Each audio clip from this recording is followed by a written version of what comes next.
اردو زبان و ادب کی بیٹھک روح اردو۔ سیکنڈ ایئر کے طلباء کو روح اردو میں خوش آمدید کہا جاتا ہے۔ آج موضوع گفتگو ہے خواجہ میر درد کی غزل نمبر 2۔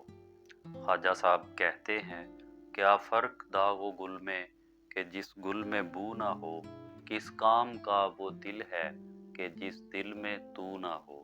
تو سے مراد یہاں اللہ تعالیٰ کی ذات ہے۔ داغ و گل زخم اور پھول، بو کے معنی خوشبو۔ مفہوم کے حوالے سے دیکھا جائے تو شاعر کہتے ہیں، جس پھول میں خوشبو نہ ہو وہ محض داغ کی مانند ہے۔ اسی طرح وہ دل کسی کام کا نہیں جس میں تو یعنی کہ اللہ تعالیٰ نہ ہو۔ سوزوگداز، موسیقیت، دینی اور اخلاقی مضامین اور تصوف کے مضامین خواجہ میر درد کی شاعری کے نمایاں اوصاف ہیں۔ راحت طلب شعر میں شاعر بحیثیت ایک مسلمان مرد مومن اور مرد مسلمان کے دل کی بات کرتے ہیں۔ خواجہ میر درد کے مطابق وہی دل حقیقی معنوں میں دل کہلانے کا مستحق ہے کہ جس میں یاد الہی بسی ہو۔ اگر دل میں یاد خدا موجود نہیں تو ایسا دل محض ایک ایسا پھول ہے کہ جس میں خوشبو نہ ہو، اور اگر پھول میں خوشبو نہ ہو تو وہ پھول کے نام پر محض ایک داغ ہے، ایک دبا ہے۔ جیسا کہ کسی شاعر نے کہا ہے، سیرت نہ ہو تو عارض و رخسار سب غلط، خوشبو اڑی تو پھول فقط رنگ رہ گیا۔ انسانی زندگی کی تخلیق کا مقصد رضائے الہی کا حصول اور یاد الہی ہے۔ اگر انسان عبادات اور یاد الہی سے غافل ہو جائے تو اس کی زندگی بے مقصد ہے، یعنی وہ اپنے اصل نسب و لین سے ہٹ جاتا ہے۔ اللہ تعالیٰ کو وہ زبان پسند ہے کہ جو اس کے ذکر سے تر رہے، اور وہ دل پسند ہے کہ جس میں ہمہ وقت اللہ تعالیٰ کی یاد بسی ہو۔ اللہ کی یاد انسان کے دل کے لیے سکون کا باعث اور دنیا اور آخرت میں کامیابی کا ذریعہ ہے۔ یاد الہی سے دل زندہ رہتا ہے۔ اگر یاد الہی دل میں موجود نہ ہو تو ایسا دل بلا شبہ ایک مردہ دل ہوتا ہے۔ خواجہ میر درد دل کی زندگی کو زندگی بسر کرنے کے لیے بہت ضروری سمجھتے ہیں۔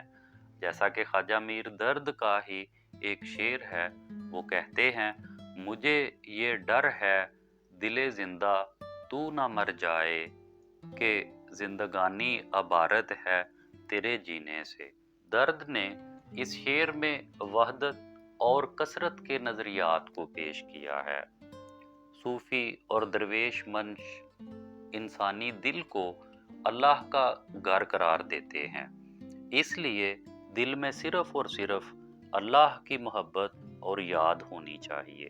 دنیاوی زندگی اور دنیاوی خواہشات کی دل میں موجودگی اللہ تعالیٰ کی ذات کی نفی کر دیتی ہیں۔ اس لیے صوفی لوگ صفائی قلب پر زور دیتے ہیں کہ اگر دل کا آئینہ صاف ہوگا تو اس پر تجلیات الہی کے انوار کا نزول ہوگا۔ شاعر کے مطابق اللہ کے بندے وہی ہیں کہ جو ہر وقت یاد الہی میں محو ہوں۔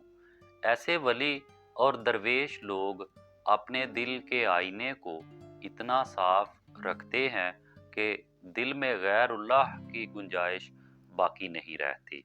دین اسلام شرک کی اجازت نہیں دیتا، اور شاعر کا مطلب ہے وہ دل ہی دل زندہ ہے کہ جس میں محبوب حقیقی کی یاد ہو، ورنہ وہ مردہ ہے۔ دوسرے شعر میں خواجہ صاحب کہتے ہیں، ہووے نہ حول و قوت اگر تیری درمیاں، جو ہم سے ہو سکے ہے سو ہم سے کبو نہ ہو۔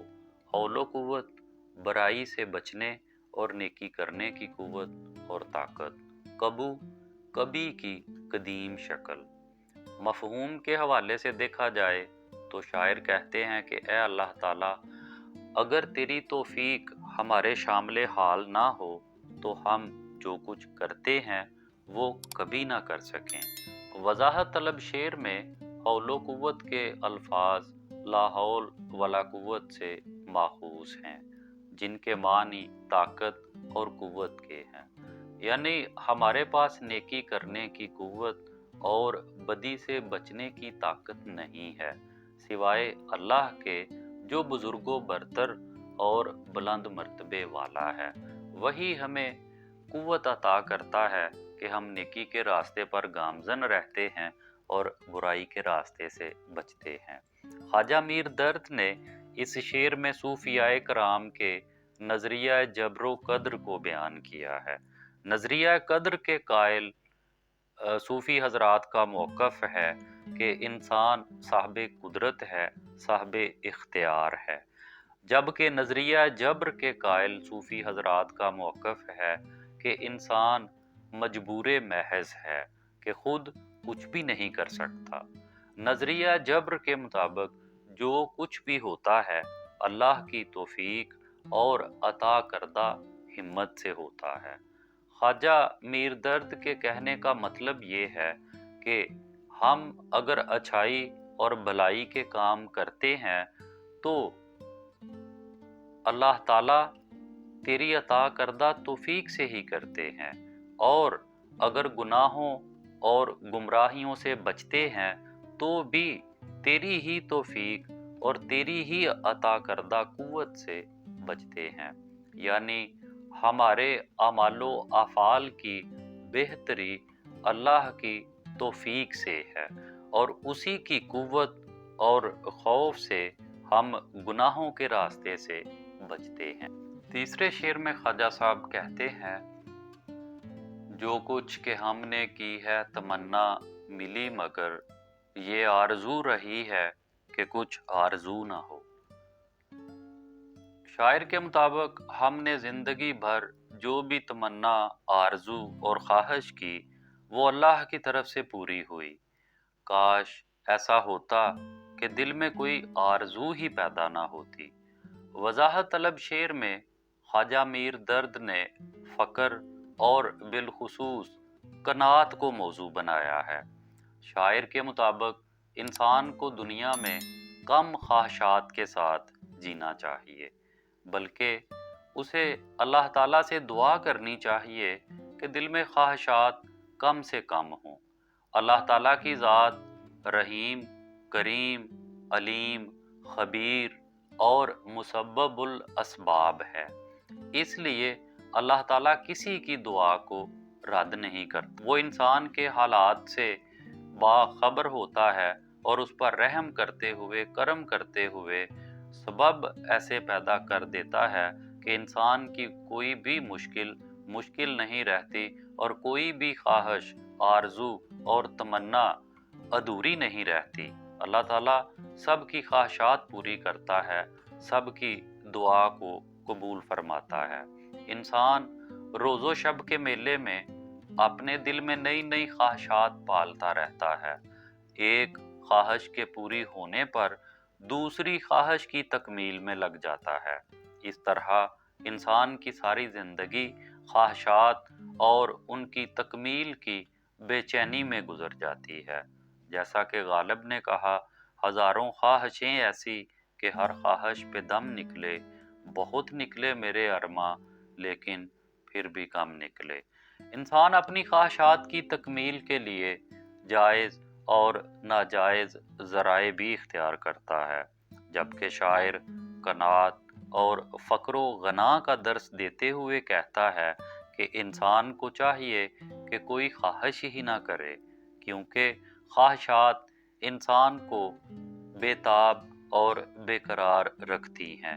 اس لیے خواجہ میر درد کہتے ہیں کہ اللہ نے سب خواہشیں پوری کیں، لیکن کاش ایسا ہوتا کہ ہمارے دل میں کوئی دنیاوی آرزو ہی نہ پیدا ہوتی، اس دل میں